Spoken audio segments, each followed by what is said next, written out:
परमात्मा स्वयं तत्वदर्शी संत के रूप में पृथ्वी पर आते हैं और तत्व ज्ञान का प्रचार करते हैं। परमेश्वर कबीर तत्व ज्ञान को दोहों, चौपाइयों, शब्द इत्यादि के माध्यम से अपनी प्यारी आत्माओं तक पहुंचाते हैं, किंतु परमेश्वर से अनजान आत्माएं उन्हें नहीं समझ पाती।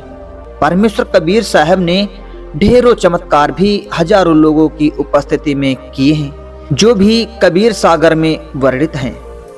परमात्मा कबीर ने सिकंदर लोदी का जलन का रोग ठीक किया था। अतः सिकंदर लोदी का धार्मिक पीर शेख तकी इस बात से ईर्ष्या करता था कि कबीर परमेश्वर को सिकंदर लोदी महत्व देता है। कई बार सिकंदर लोदी ने परमेश्वर कबीर साहब को नीचा दिखाने का प्रयत्न किया, लेकिन कोई फायदा नहीं हुआ। कबीर परमेश्वर ने 2 बार 2 समूह को सभी के सामने जीवित किया, जिनके नाम कमाल व कमाली रखे गए। शेख तकी के सिवाय सभी समझ गए थे कि कबीर साहब कोई साधारण पुरुष नहीं है। कबीर साहब सर्वशक्तिमान हैं, किंतु शेख तकी अपनी ईर्ष्या पर ही अड़ा रहा।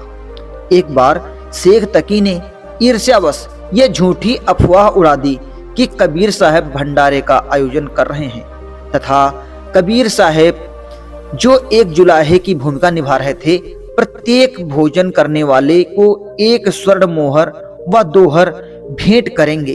लेकिन कबीर परमेश्वर ने इस भंडारे को अंजाम भी दिया और केशव रूप बनाकर सतलोक से भंडारा लाकर 18 लाख योनियों को भोजन करवाने की पूरी अद्भुत लीला की, जिसका वर्णन कबीर सागर में है।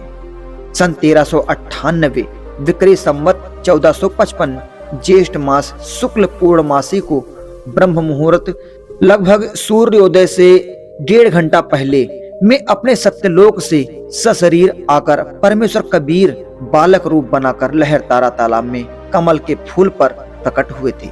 वहां से नीरू नीमा नामक दंपति उन्हें लेकर अपने घर काशी वाराणसी नगर ले गए थे। परमेश्वर कबीर जी 120 वर्षों तक मनुष्य जीवन में लीला करके सत्य ज्ञान की वर्षा करके मगहर से सशरीर अपने मूल स्थान सतलोक वापस चले गए। सबसे पहले सतपुरुष कबीर जी अकेले थे। उस समय तक कोई रचना नहीं थी। परमेश्वर कबीर जी ने सर्वप्रथम 4 अविनाशी लोक को अनामिलोक, अगमलोक, अलखलोक और सतलोक की रचना वचन यानी शब्द से की। परमात्मा कबीर चारों लोकों में 4 उपमात्मक नामों अनामिलोक में अनामी पुरुष या अकह पुरुष, अगम लोक में अगम पुरुष, अलख लोक में अलख पुरुष और सतलोक में सतपुरुष नाम से रहते हैं। कबीर जी सतलोक में अपनी प्रिय आत्माओं के साथ रहते हैं। सतलोक में रहकर ही उन्होंने पृथ्वी सहित अन्य सर्व सृष्टि की रचना की। अक्सर ये पूछा जाता है कि कबीर साहब की मृत्यु कब और कैसे हुई। असल में कबीर साहब नहीं मरे, जैसा कि वेदों में वर्णित है।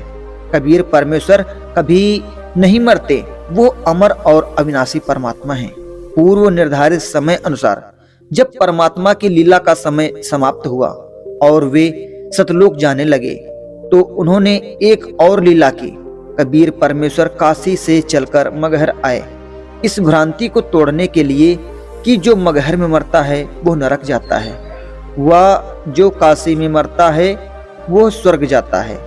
स्थान का महत्व नहीं, बल्कि व्यक्ति के किए हुए कर्मों का महत्व होता है। कबीर परमेश्वर के सभी शिष्य जो दोनों धर्मों के थे, वे इकट्ठे हुए। मुसलमान राजा बिजली खां पठान और हिंदू राजा वीर सिंह देव भी उनके शिष्यों में से थे, जो युद्ध की पूरी तैयारी के साथ खड़े थे, क्योंकि वे दोनों ही अपने अपने तरीके से कबीर साहब का अंतिम संस्कार करना चाहते थे।